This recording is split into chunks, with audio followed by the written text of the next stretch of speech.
After the نیپولینک wars, آپ کو پتہ ہے نیپولین فرانس کا ڈکٹیٹر تھا، بادشاہ تھا، اور اس کی جنگیں بہت مشہور ہیں، نیپولینک وارز کے نام سے جانا جاتا ہے اس کی جو جنگیں ہیں.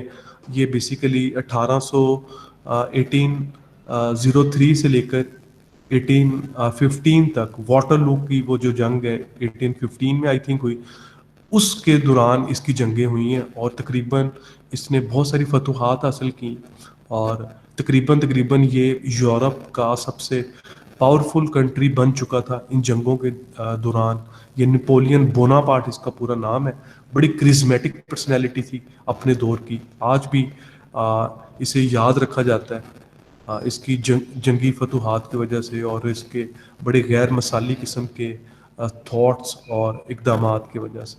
تو اس دور میں کیا ہوا نیپولین کی جنگوں کے دوران، and until mid Victorian days, اور پھر مڈ وکٹورین کے دنوں کے وسط تک.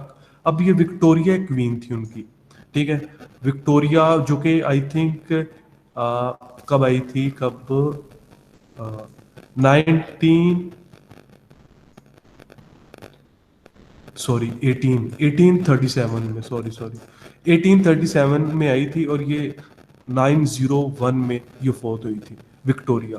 تو اس کا جو مڈ کا دور ہے، مطلب 1800 کہہ لیں کہ 70 کی دہائی یا 60 کی دہائی، اس تک کیا ہوا، دا اسکول ڈکلائن اگین، دوبارہ سے اسکول زوال پذیر ہو گیا.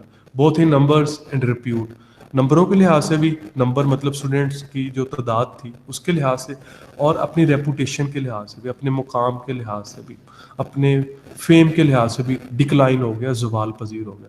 ویدر بھی ہو کیم ان 1840، ویدر بھی جو کہ 1840 میں آئے.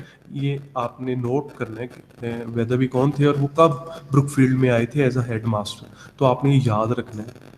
who came in 1840 restored its fortune somewhat، اور اس کی جو کہہ لیں کہ جو خوش قسمتی تھی، نیک بختی تھی، اس کا جو مقام تھا، ٹھیک ہے، اس کو کسی حد تک، سم وٹ کا مطلب کسی طور، کسی حد تک اس کو ریسٹور کر دیا.